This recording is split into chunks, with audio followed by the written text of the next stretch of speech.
Anna Navarro is one of the dumbest people in American politics. She's the opposite of everything I Noah was just talking about.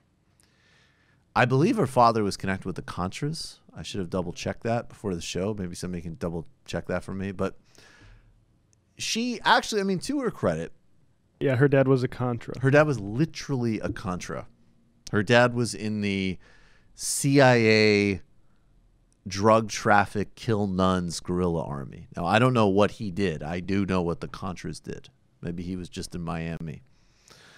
And again, one does not need to idolize or not recognize the flaws of, say, Daniel Ortega to know that, like, in the 1980s, if you weren't supporting the Sandinistas over the Contras, you're a fundamentally untrustworthy person. That's why she became a Republican. That is why she became a Republican, because Ronald Reagan were supporting death squad groups across Latin America. And she built a business where she was a Republican consultant. There was more opportunity in the George Bush era for sort of pretending to not be racist and, you know, promoting vouchers and things like that. Yes. I'm just on a profile of her in Tampa Bay at tampabay.com. In the 1980s, the first-year law student at University of Miami campaigned for aid to the Contras in her native Nicaragua. The daughter of a well-off family in the agriculture business, her father was an early opponent of Anastasio Somoza, who went on to fight against leftist revolutionaries. She moved to Miami at age 8 to escape the violence. I became a Republican before I knew what a Republican even was because of Ronald Reagan, she said.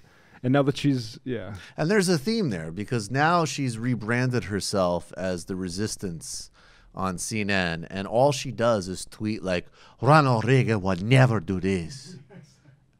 John McCain, I don't know what he would do, but it would be classy, and I wish we could have it right now. And that is half a ridiculous, problematic impression. It's also half totally accurate, so lay off. And when we do things like that that might get us in trouble, we always pick our targets well. We pick our targets quite well. In which case we can say, I'm glad we're talking about Navarro being a daughter of a Contra. Yeah, right. Which reminds me of, like, John McCain support the Contras. Okay? When he supported death squads that rape and kill nuns, he did it with a certain class, which Donald Trump does not have. So, this is Anna Navarro, speaking of problematic. She is a solution to the whole Elizabeth Warren debacle. Now, Elizabeth Warren, this whole DNA test thing, I mean, look, here's my read. I'm not going to spend much time talking about this. Elizabeth Warren, in many ways, is a very good candidate. She is not as good a candidate as Bernie Sanders. Bernie Sanders is the absolute #1 pick, in my view, of anybody with left politics, in my opinion. But Elizabeth Warren is a good candidate.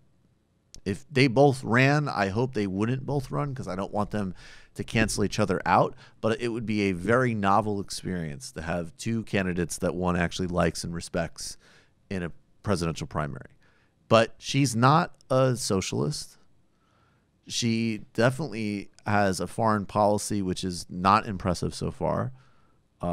And she has not broken orthodoxies and moving in this more integral direction that Bernie Sanders has done. And the foreign policy is not a side piece. That's an integral part of any long-term left strategy.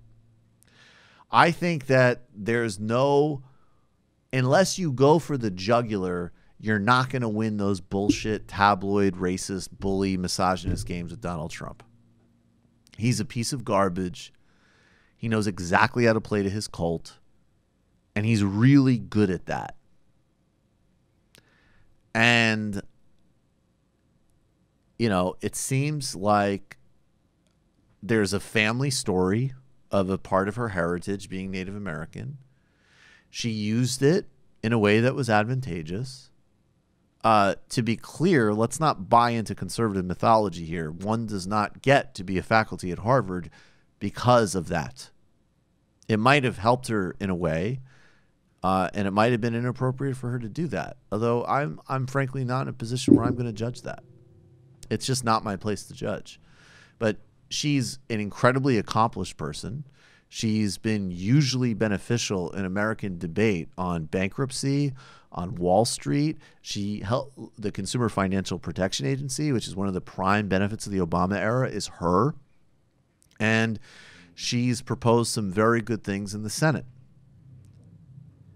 And this play is sort of blowing up in her face. But anyways, Anna, this is the type of, I wish this woman would become a political consultant again, because I want Republicans to pay for this kind of advice.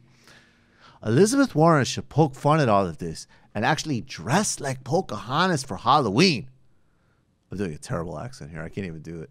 Elizabeth Warren releases the results of DNA tests on Native American ancestry to the Boston Globe. So Anna Navarro's brain breakthrough is Elizabeth Warren should dress up as Pocahontas for Halloween.